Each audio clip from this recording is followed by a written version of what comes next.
Hello, I'm Marty Magida, a managing director at Berkeley Noise, and welcome to our presentation on the state of M&A during the coronavirus pandemic.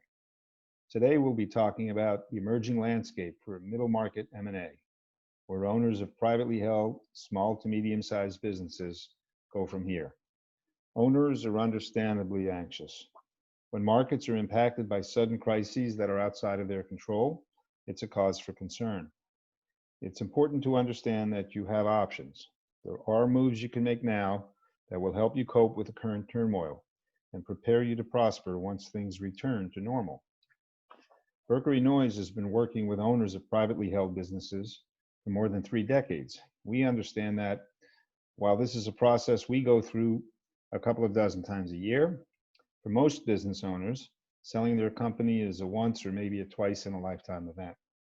It can be a difficult, sometimes emotional decision, even during the best of times. Add to that a global pandemic, a deep recession, and it's no wonder you may be feeling some anxiety. In the past 30 years, we survived the market crash of '87, the dot-com bust, 9/11, and the 2008 financial crisis. Through all of these, Berkeley Noise has helped our clients navigate and emerge smarter and stronger. Now, it may surprise you, but M&A is still happening. Berkeley Noise alone has closed 3 deals since the crisis began. We have more than a dozen underway. So let's look at M&A activity in the last few months. Actually, we're going back here 10 quarters, looking at all industries up until June 17. You can see deal volume and value were already starting to decline ahead of the pandemic, but volume has dropped dramatically since April. Interestingly, deal value has not dropped nearly as much, so the size of each deal therefore has increased. This could denote that smaller, lower quality companies have suffered the most during the crisis. This chart shows deal multiples for the same period. Interestingly, multiples have held.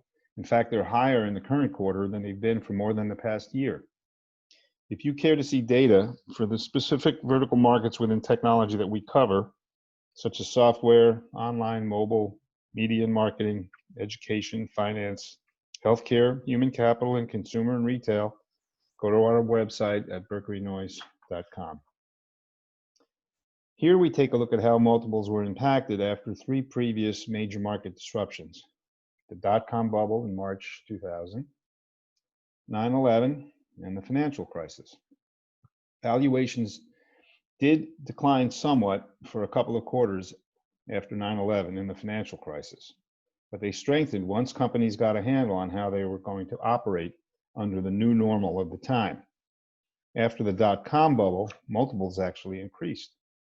The key takeaway from these earlier downturns: valuations softened initially, but recovered fairly quickly. So what should we expect during what will surely be included in the pantheon of major market disruptions? Well, these are some observations from the current environment that we've spotted, as well as what we've gotten from conversations with private equity firms. First off, valuations have not come down so far. What's happened is lower quality deals are staying off the market, which is supporting valuation multiples. There's also still a massive amount of undeployed capital sitting at private equity firms, also known as dry powder. More than half of the $2.5 trillion that is sitting in PE firms is here in North America. The debt markets are stabilizing, and while lenders were consumed with performing triage back in March and April, they're starting to pick their heads up now and starting to entertain new investments. And while the terms may not be as liberal as they were, they're still attractive relative to historical levels. Leverage may be a little bit lower than they've been in the past year or so. Actually, it's about 1 turn of EBITDA lower than it's been for the past year, and it's stayed like that since March or April. But we are seeing that interest rates are improving and coming down a tad since the deep, darkest days of the pandemic. Add-on valuation multiples, we're hearing, are going up. Buyers, which are the private equity firms who are looking to add on to their platform and investments, they're not too concerned about slippage in EBITDA, as long as the target's a good strategic fit. For their platform acquisitions, their larger acquisitions, look for more creative structures to preserve the headline valuation, such as seller notes, bringing in a third party as a minority holder. Sometimes the equity buyer has a separate fund that can provide the debt, so they act as their own bank. And of course, earnouts, which is no one's favorite, but so long as conviction in projections remains suspect and there's not a lot of visibility as to how companies are going to perform over the next 4 or 8 quarters, look for earnouts to take an even more prominent role than they've had historically. In general, deals will take longer to close. If a deal took 6 months, add a couple of months to it.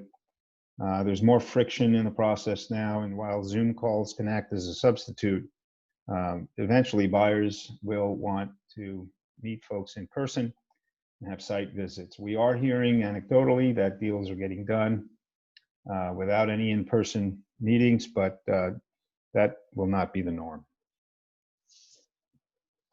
Some of the owners we're talking to are giving thought to de-risking and diversifying their net worth by monetizing a portion of their business. Fortunately, because of the huge overhang of investable cash that needs to be deployed, private equity investors are actually more amenable than ever to taking a minority position in companies. It's an option you should explore if you're looking for capital to grow, or maybe just to take some chips off the table and increase your personal liquidity. Sometimes this is called a dividend recapitalization.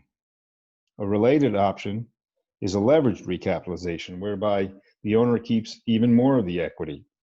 Under this scenario, the owner achieves liquidity while retaining the lion's share of the upside. This example of one type of leveraged recap shows 2 shareholders pocketing about 4 times their company's EBITDA from senior and junior capital providers, but they still retain about 80% of the equity. We'd be happy to walk you through how these types of transactions, whether they're levered or not, are structured. Before we wrap up, I wanted to share one other important point. To maximize the value of your company, it will be especially important during this time to track and quantify the impact of COVID-19 on your financial performance.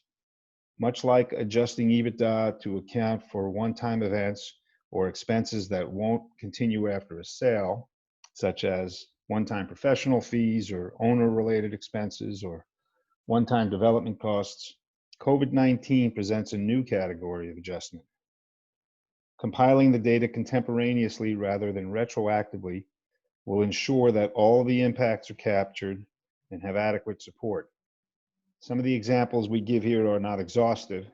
You may have your own, but take a look at your deferred or lost revenue, any price reductions you had to do, any changes in product purchasing and sourcing, freight expediting. Did you have any capital expenditures related to reopening, such as reconfiguring your office space? Do you have new expenses around safety and cleaning? Did you have to pay severance costs or rehiring costs? Or related to that, did you have to offer incentives to folks to stay with you? Did you incur additional IT expenses to accommodate the new remote workforce? Did you have legal costs, financial costs, HR costs, outside professionals that you needed to hire to deal with the pandemic? And also, did you have any expenses related to terminating any leases? All of these can be attributed specifically to COVID, and it'll come in handy when you are presenting your financials at the time of sale. So in conclusion,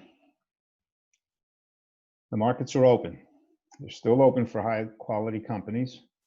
Unlike the 2008 crisis, liquidity is still plentiful. Valuations are holding for add-on acquisitions. Deals will likely have a lot more structure and will likely take longer than they used to. Recapitalizations are a way to diversify your risk, and maintain control. And lastly, document in detail COVID's impact on your financials. Our job as investment bankers isn't just to close deals at the most favorable terms for our clients, but also to act as advisors, to act as counselors, to help you walk through the decision of whether to sell your business in the first place. Maybe you just want to know what your business is worth in this COVID-19 world. Our job is to help you understand your options and arrive at a plan of action that you're comfortable with. With that, we wish you the best of luck as you contend with the challenges of COVID-19. A copy of this presentation is available on our website, and reach out to any of the handsome folks you see here if you'd like to explore further. Thank you.